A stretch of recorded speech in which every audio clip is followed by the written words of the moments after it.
हेॾां ॿुधी थो। जेका ॻाल्हि पुछ उन जो जवाबु इहो लिखणु खुटंदो या न? पुठे खे बुखार थी पियो आहे, दवा हाणे ॾींदे या ईदीअ वारनि खे फ़ोन करणी पवंदी?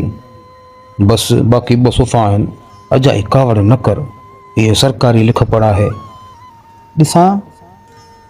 तूं ॾिसी छा कंदी आहे? अहिड़े किन ख़ासि मौक़नि ते महसूसु कबो आहे त औरतुनि खे तइलीम न ॾियारण वारा हक़ बजानिब हूंदा आहिनि। ही कहिड़ा उबता सुबता मज़मून ऐं शेर लिखिया अथई? इहे सेठ वॾा केरु आहिनि जिन अनाज, गीहु, खंडु ऐं चांवरनि जा 40 भांडा भरे रखिया आहिनि त इजे था वारा न्यारा थियनि? भला वॾे वर धणीअ जो कहिड़ो वाणियूं खणायो आहे जंहिंजी ख़बर सूबेदार सणभे ख़ान खे अञा ताईं पइजी कान सघी आहे? कल्ह बि सरवरी पार्क ॿाहिरां हिकिड़ो हमरा छोकिरे खे घुमाइण खणी आयो, झूले में 2 लोॾा ॾेई ॿाहिरि निहारे त मोटर साइकिल ठहे ई कान। तूं मिसकीन मोलाई सहे जी खल निमाज़ड़ी पढ़ी ईस ॾांहुं पासो वराए अजरक मथां विझी सुम्ही प। इन्हनि ॾुखियनि ॻाल्हियुनि लिखण मां तोखे छा वरंदो?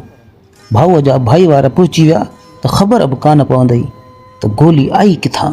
भला ही हेतिरा सारा कागर कारा कया अथई, आख़िर इन्हनि मां कहिड़ी पग ॿधंदे? सबागी सदोरी, हिकिड़ी ॻाल्हि पंहिंजी पुराणी अजरक में काबू करे ॿधी रख त पग वग़ैरह ॿधण वारो मुहावरो हिन वक़्तु आउट ऑफ डेट आहे ऐं ख़ुदि पग साहिबा पिणु आउट ऑफ स्टॉक आहे। जिन खे कमाईअ वारो ॾस ऐं ॾांहुं नाहे, उहे फ़क़ति खुजलीअ वारी मजबूरीअ तहत लिखंदा आहिनि ऐं पोइ पाण ई पढ़ी कॿट में लिकाए रखी छॾींदा आहिनि त केरु ॾिसी न वठे। भला जे पोइ बि तकड़ करे उखरीअ में मुंहुं विझिबो त मथो त ज़रूरु फाटंदो। सो पाण खे हरू भरू मथे वग़ैरह फाड़ण जो कतई शौक़ु कोन्हे। असां मौलाइनि खे अहमद नदीम कासमीअ जो ही शौर अहिड़ो मग़ज़ में फिट थी वियो आहे जो बसि। मेरा कमाल फ़न है इम्कानात की सैर, रेत पे बैठा फूल बनाता रहता हूँ।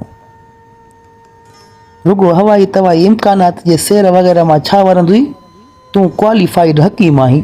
अल सऊदिया वल मक्का वल मदीना नाले दवाख़ानू खोले मुल्लनि मौलविन ऐं तालिबनि वग़ैरह खे छो नथो फुरी? उहे अॼुकल्ह वॾा वॾा रियाल ऐं दरहम पिया फुरीनि। ॿियो त ठहियो ख़ुदा जे महिमाननि मां बि कोन था मुड़नि। टीवी खोलियुमि त हर चैनल ते फ्लूअ जा 12 उभा थिया बीठा आहिनि। फ़क़ति हिकु कैप्सूल खाओ, 24 कलाकनि खां अॻु में पोढ़ा, खॻा चिॿा बिल्कुलु जवान जमाण, ॿिया वरी चौंकड़ीअ जा ग़ुलाम। 8 ॾींहंनि में 8 गोलियूं खाओ, में बि सुसी ॿकिरी थी वेंदी। पोइ गुर्दा जा दिलि वग़ैरह फेल थिया त या नसीब क्लिनिक ज़िम्मेवार नाहे। बहिराड़ीअ जे वॾेरनि नंढेरनि जा खीसा घणा ॾींहं ख़ाली थी विया। शहरी माण्हुनि खे बि गशा हणी भींग करे छॾियो अथनि।